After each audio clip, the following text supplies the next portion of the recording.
That was an oxpecker. I just noticed the way it sort of glided in. It wasn't a typical little bird, and obviously oxpecker would also be with waterbuck quite often in order to yeah, that looks nice.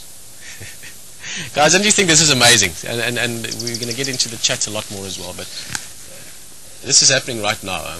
Keep in mind that wherever you might be sitting, you guys are from all around the world are sharing this as it's happening. As I'm saying too much, or as I'm being silly, but more importantly also as these waterbuck are coming down for a drink like that. And that is something ultimately I think is still very interesting. The fact that we can do this, the fact that many of you can come on game drive with us and partake, and I know that many of you that are partaking in the chat at the moment, even though 2 people have just left maybe to get a cup of tea, the fact that you're participating means that you're sort of in the foreground, if you want, of how we learn about ourselves in terms of what Wild Earth can do, what we are still going to do. Obviously, it starts, as always, from Graham and Emily, who are the parents of Wild Earth. But those of you that have been so much part of it, you really have got, maybe you do, but I don't think you always do have an idea of how much of a positive influence you have on what we do. You are as much part of it as I am in terms of us learning more about it, in terms of communication, but also ultimately what we will experience with Wild Earth. I don't know, just having a close look here at the... Oh, there's impalas coming as well. Waterhole's getting busy. Very nice. Yeah, exactly. Karen is summarizing it again here. We're just here having fun and having a bit of a chat, and we're going to get better at it like we have with everything else, from the game drive to the fireside chat, to Pete's thing, to the walk as well in the next few days, which I'm not even going to talk about too much now. We'll let that happen as it happens, but that's going to be something that's going to be a lot of fun.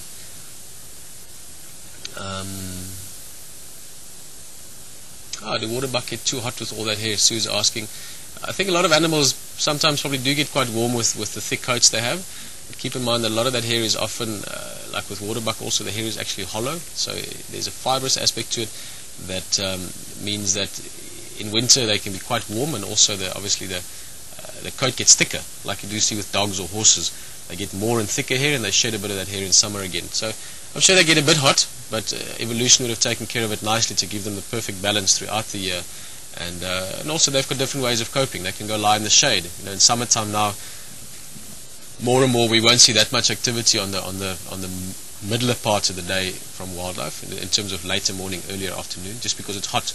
Animals conserve energy, the same as when it's very cold. It's best just to conserve your energy. Same as when it's very hot. If you walk around and it's very uncomfortable, you're going to lose a lot of moisture and you're going to get very warm. So animals often just relax during the day. See, we're back to 22 people that are participating again. Thanks, Rose. I like myself silly as well, actually, and it's one of the things I've enjoyed relaxing into more and more with working with the camera and having this kind of interaction. Having silly or being silly and having fun, I think ultimately is a huge part of our nature. I think that's why you guys are joining us here. The ability to go on game drive and see wildlife and beautiful places is always exciting. And I decided a few years ago I'm never going to work again in my life. I'm just going to have fun and do things I like doing. And certainly, even though there is a work aspect obviously what we do at the moment, Wild Earth has brought that to a large extent alive for me, with no pun intended, just appreciation. Yeah, December? Ouderen voor? Lekker, man. December's just coming past here. We're just busy talking about the warthol. What's happening for? Oh, I think just quickly Rexon can maybe help you. Alright, Rexon for? Can you just take December a hand? Sorry, it's just Texan. Just check there was someone for. It's a bit tricky now. We still in camp as well. Obviously, people coming past. December's just asking something, and Impala's coming down. And I think maybe what I should just do is just for a minute or two, I want to just be quiet. We're just going to have a look just at the warthol, enjoy the wildlife. I'm going to read a bit more through what's going on in the chat, and I'm just going to disappear out of the corner, and we're going to see the warthol. Enjoy it for a bit. I might still say a few things about the wildlife, but I just want to get my head around these chats a bit more. I have to agree with you, Karen. Pete, once again, you've done some very good work from the technical aspect, as you have been since day one. Look at that. Busy warthol, all of them also coming down for the chat. And as is sometimes the problem, I'm struggling to shut up at the moment, so I'm going to try and be quiet for at least 30 seconds.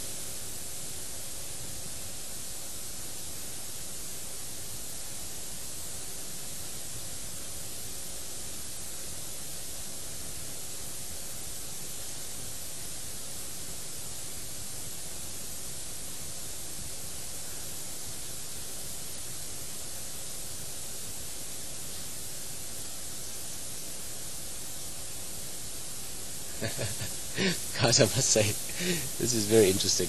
I'm just reading through the comments as they're coming in. One of the questions from Niska is just asking if any of the birds migrate all the way from Holland to South Africa. Certainly white storks are one of those birds. They migrate all over. Look at that. There you can see that nice sort of shaggy coat around the neck area especially.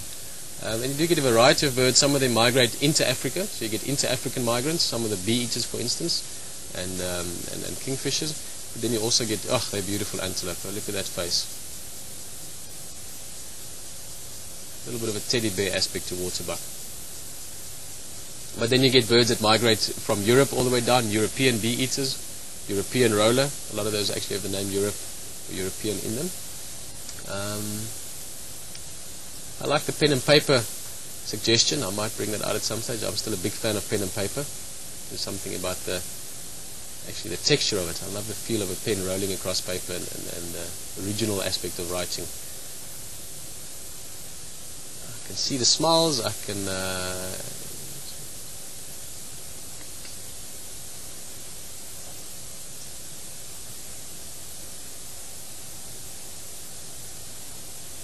oh, awesome. But unfortunately, again, I can't see the name with that. Let me just see if I can correlate it to a picture maybe, which I'm struggling with. But,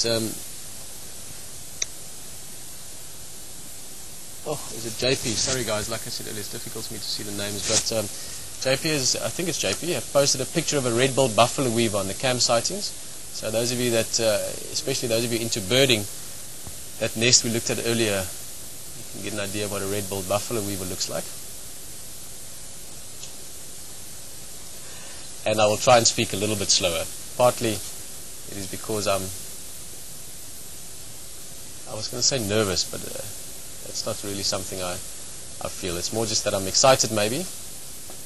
One of the things that have evolved over time is that, like the animals have gotten habituated to us in vehicles, I've become very habituated with cameras. So I don't actually feel nervous now. I feel like I know all of you know me, all of you know Wild Earth. So if I'm talking a little bit fast, it's mainly just because I'm trying to say too much. I'm trying to touch on everything going on, and we will certainly slow down. Veral vir die wat dalk Hollands is. That was just a bit of Afrikaans. Hopefully you understood that. Niska mentioning that I must keep in mind not everyone speaks English fluently. And that is something I must keep in mind, especially considering English is only a second language for me as well. Emma, nice to have you here. Just all the names that come in through quite often. Where's Rexon gone? A couple of comments here for Rexon as well, saying he must enjoy his break, and we've all shared the same sentiment. Ah, bird flying past. Guys, I mean, it's sorry, I was thinking a whole bunch of things there while I'm trying to read. This is a skill I will have to improve on, to be able to talk sense, hopefully, and read at the same time.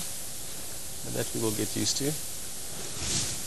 What I was going to say is ultimately the Warthol is still a very interesting place. Now, I was thinking about it the other day, and I was also, Haley used to often mention this, is that the very root of what is going on here, and no one knows that better than Graham. On the 17th of August, he 10 years ago broadcast, oh, look at those lories flying right into screen. That was beautiful. Grey lories from the talk yesterday. It was 10 years ago, 17th of August, that Graham broadcast the first wildlife images live onto the internet from the African point of view. And I don't know the exact detailed history of it, but you can imagine for 10 years how it has grown to what it is now. And trust me, what it is going to be in a few years from now, with everyone's input, everyone's passion and energy, and Graham and Emily's vision for it, this is still going to be massively interesting. And there is what I tend to do, and I'll get better at it. I talk too long to get back to my original point. My original point is that what we're looking at here, there and there, that big waterbuck walking into screen, is very special. That is ultimately one of the things that has made what we are doing today, from its very beginning, from its very root, it was looking at a warthol and seeing what's going on around it.